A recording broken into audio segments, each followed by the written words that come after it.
وبسایت ایران گالوپ تقدیم می‌کند.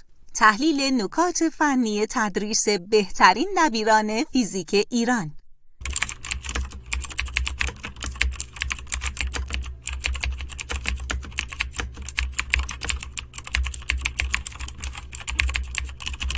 استاد فرید شهریاری. اول ویژگی‌های تدریس استاد شهریاری رو با هم بررسی می‌کنیم. تدریسشون بسیار عمیق و کامل و مفهومیه. و در مورد نقاط تهدید کلاس استاد شهریاری باید بگم که لحن استاد تقریباً کاشت و کمی یک نواخته. رویکرد کلاس بیشتر علمیه و تستی و کنکوری نیست. تدریس در اسکای رومه و تخته هوشمند وجود نداره. تحلیل تدریس استاد شهریاری در یک نگاه.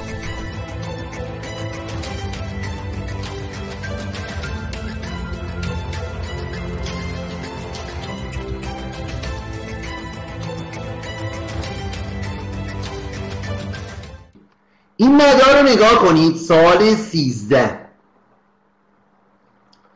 حالا من برای کارهایی که قصد دارم بکنم مجبورم چند باری شکل این مدار رو بکشم. شما میخواین بکشین یا نه؟ نیازی نیست، توی یکی نیازی نیست. این رو میخوام فقط به من گوش بدید و به اصطلاح با هم حلش کنیم. یه خورده شکل رو وارسی کنید ببینید چی به چیه، بعد با هم روش کار میکنیم. خب مدارش انقدر شلوغ آدم نگاه میکنه سرش گیج میره ها. بخونید سوالو. خب بچه ها به من نگاه کنید. من برای اینکه این مدار رو اول ساده کنم احتیاج دارم که حالا از من تو رسم شکل خورده افراط میکنم برای اینکه خوب بفهمونم داستان رو به شما، ولی حالا با شکلهای کمتر هم البته میشه به نتیجه رسید. نگاه کنید اینجا رو خوب گوش بدید. شکل اول رو نمیخوام دست بزنم، اون باشه شکل مادر، شکل صورت سال. گفتیم مقاومتی که اختلاف پتانسیل دو سرش از همه کمتر است. وای من باید ببینم کدوم مقاومت تو این جمعیت شروع اختلاف پتانسیلش از همه کمتره و به دنبال یه مقایسه استدلالی نباشید، باید دقیق حساب کنید. این مدار ساده اینی، مجبوری دونه به دونه اینا رو برید حساب کتاب کنید. خب بچه‌ها نگاه کنید به اینجا. میخوام اول مدار رو ساده کنم. خوب نگاه کنید اینا رو قشنگ بفهمی دیگه هیچ مشکلی تو مدار نخواهی داشت. ببین این 15 و 5 قبول داری سریعن با هم؟ 15 و 5 نگاه شو خوب، حواست به اینجاست دیگه ها. نگاه کن 15 و 5. خب 15 و 5 میشه 20.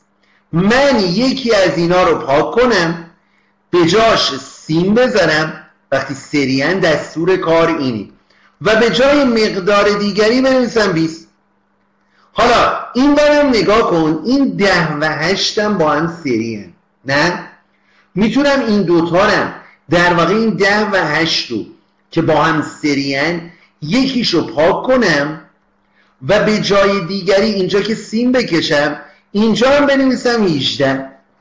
درست شد؟ یه گام مدارم رو ساده کردم. یه نگاه بندازید بهش. چیکار کنم الان؟ در شکل بعد ببین این دوتا 20 با هم موازی هن. 20 و 20 میشه 10. میشه یکی رو پاک کرد به جای یکی 10 گذاشت. حالا فعلا این 6 رو کاریش ندارم، این 48 هم فعلا بذار باشه، گام به گام ساده کنیم. خب 9 و 18 این دوتا هم با هم موازی هن. میتونی تو ذهن یک 9 به علاوه یک 18 میشه 3 18 معکوسش کنم میشه 6. پس اینجا هم به جای یکی از اینا 6 بذارم و اینم که 14. یه نگاه بنداز ببین قشنگ معلومه چیکار کردم دیگه. میشد با همین شکل این کارو بکنم، منتها میخوام قشنگ گام به گام این جلوی چشتون باشه. خب حالا برم سراغ شکل بعد. بچه‌ها این 10 و 6 با هم سری هن دیگه، نه؟ 10 و 6 میتونم به جاشون یه 16 بذارم، اینجا 16 و این یکی هم سین بذارم، اینجا هم که قبلا سین بود اینا رو بکشم. خب درست شد؟ پس این 10 و 6 16. اینم که اینجا 48 و بعد اینجا این 6 و 14 با هم میبینید سری هست. میشه به جای یکی سیم گذاشت و 14 و 6 هم گفت 20. مگه نه؟ خب دیگه به گام های آخر رسیدیم. 16 و 48 با هم موازی هست.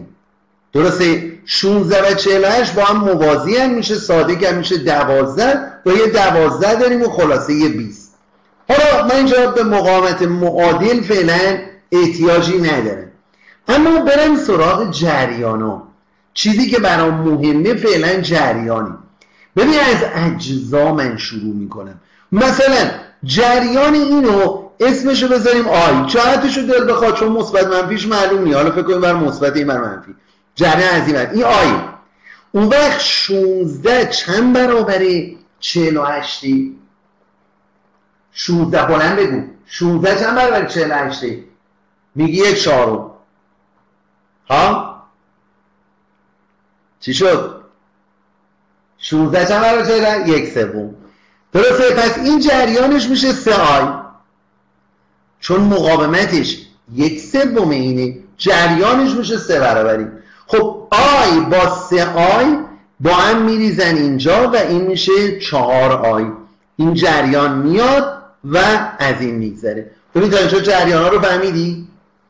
ببینیم چقدر دیگه همین تقسیمات جریان ها رو کار کردیم. حالا این 6 و 10 که سریان از هر دو لابد هم این 3 آی میگذره، اینم آی، و اینجا این 6 و 14 سریان لابد از هر دو همون 4 آی.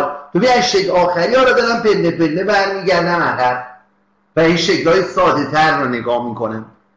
از ساده میرم کم کم حالا برمیگردم به شکل اصلی. خب حالا نگاه کنید بچه ها، این 10 مگه 2 تا 20 نبود که موازی بودن؟ خوشبختانه با هم برابرن. پس میشه گفت جریان این 3 آی دومه، جریان اینم 3 آی دومه. قبوله؟ نصف که بعدن در واقع جمع شدن ریختن تو این و اینم 3 آی. من یکم قلمم بد نوشت. 3 آی. خب اینم که جریان شد آی، و اما این 4 آی که بچه ها از این 6 و 14 میگذشت، این 6 در واقع جای 18 و 9. خب اگر من جریان اینو بگیرم آی پریم، این 9 که نصف 18 است جریانش میشه 2 آی پریم و بعد جریان کل این دوتا شده 4 آی. پس من اینجا یا تو ذهنم میگم 2 آی پریم به علاوه آی پریم لابد بوده از 4 آی، چون ببین جریانی که از این 6 میگذشت 4 آی، 6 معادل 18 و 9 شد. خب پس 3 آی پریم مساوی 4 آی، پس از اینجا میفهمم آی پریم مساوی چیه بچه ها؟ 4/3 آی. خب و بالاخره برگردیم به شکل اصلیمون. تا اینجا ما این 20 15 و 5 بود، فهمیدیم که جریانش 3 آی دومه، اینم جریانش 3 آی دوم، هرچی جریان فهمیدم می نویسم، اینم 3 آی، این آی. خب این 2 آی پریم، آی پریم خودش بود 4/3 آی، پس 2 آی پریم میشه 8/3 آی، و این یکی هم جریانش میشه آی پریم، جریانی که 18 میگذشت، 18 یعنی همون 8 و 10 سری، جریان هر یک از اینها بود آی پریم که آی پریم هم بود 4/3 آی، و بالاخره جریانی هم که اینجا بر میگرده 8/3 آی با 4/3 آی میشه 12/3 آی، یعنی 4 آی. قبول؟ ببین دیگه اینو خوب یاد گرفتید، تقسیمات جریان رو قشنگ فهمیده باشید، اشکالی که تا اینجا نداری. حالا این گفته اونی که اختلاف پتانسیل دو سرش از همه کمتره. خب ببین اختلاف پتانسیل یعنی آر آی. خب بذار من اینو روی شکل اصلی بنویسم که اون شکلای اونورم دیگه شلوغ‌تر نشه. این محاسبه آی پریم بود که اینجاست. خب بچه آر آی ببین مثلا این 14 رو میخوای، آر جریانش هم 4 آیه، میتونم مثلا رو همین شکل اصلی ولی با یه رنگ دیگه بنویسم. آر آی یعنی 14 ضرب در چی؟ 4 آی. 14 ضرب 4 آی میشه 56 آی. این میشه ولتاژش. درسته؟ یا مثلا درس این یکی 9 آر آی 9 8 میشه 72 تا، ولتاژ این میشه 72 سوم آی. به همین صورت همه رو میتونم حساب کنم. الان آر آی مال این یکی رو برم 8 4 تا 32 سوم آی. درسته؟ این یکی آر آی 10 تا 4 سوم میشه 40 سوم آی.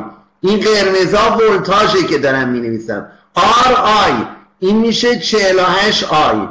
آر آی 6 تا 18 آی. آر آی این 20 ضرب در 3 آی دوم میشه چی بچه ها؟ دوش با 20 ساده میشه. درسته؟ میشه 30 آی. این یکی هم 5 در 3 میشه 15 دوم آی و این یکی هم 15 در 3 میشه 45 دوم آی. این شد ولتاژ دو سر همه اینا. حالا کدوم از همه ولتاژش کمتره بچه ها؟ ببینید اینجا یه نگاهی به ولتاژ زیاد شده. قرمزا رو نگاه کنید. بذارید یکم شکل رو براتون بزرگ کنم. ببین اونی که اختلاف پتانسیل دو سرش از همه کمتره. بالا نگاه کن 56 آی داریم، 40 سوم آی داریم، 32 سوم آی داریم، 18 آی داریم. کدوم از همه کمتره ولتاژش؟ ها؟ مقاومت چند اومی؟ 5 اومیه دیگه نه؟ ها؟ ببین چند اومیه کدوم میشه؟ ببین شد 5 ضرب در 3 میشه 15 دوم آی. 15 دوم میشه 7 و نیم. این کمترینه؟ 7 و نیم آی. آره دیگه نه؟ از همه کمتره. پس از اینجا میفهمیم مقاومتی که مد نظرش بود اینه. خیلی خوب، اگر این مقاومت گفته اختلاف، این که اختلاف پتانسیلش از همه کمتره، توان مصرفیش حالا داده 45 صدم وات. خیلی خوب، پس ما باید از جای استفاده کنیم توان مصرفی رو با فرمول آر آی 2. 5 تا جریانمونم 15 آی دوم بود به توان 2. اینو به ما داده از 45 صدم وات. از اینجا آی به دست میاد میشه 2 دهم آمپر. جریان شد 2 دهم آمپر. حالا گفته ولتاژ بین آ و ب چقدره؟ خب و آ ب میشه آر معادل ضرب در آی. آر معادل کل این مدار بچه شد 32 و آی کل 32 ضرب داره. حالا جریان کلش هم بود 4 آی. درسته یا نه؟ در واقع جریان کل بود 4 تا آی که آی هم 2 دهم آمپره. درسته؟ پس 4 ضرب در 2 دهم میشه 8 دهم، ضرب در 32 میشه 25 و 6 دهم ولت. مقاومت معادل رو بچه از روی این شکل آخر میتونیم بفهمیم. ببینید این شکل آخر 16 با 48 موازی بود که اگه بگیم یک 16 به علاوه یک 48 میشه 48 چهارم، به علاوه 20 کنیم میشه 32 چون با این سری بود. و آب هم میشه آر معادل ضرب در آر. سوال نفسگیری بود.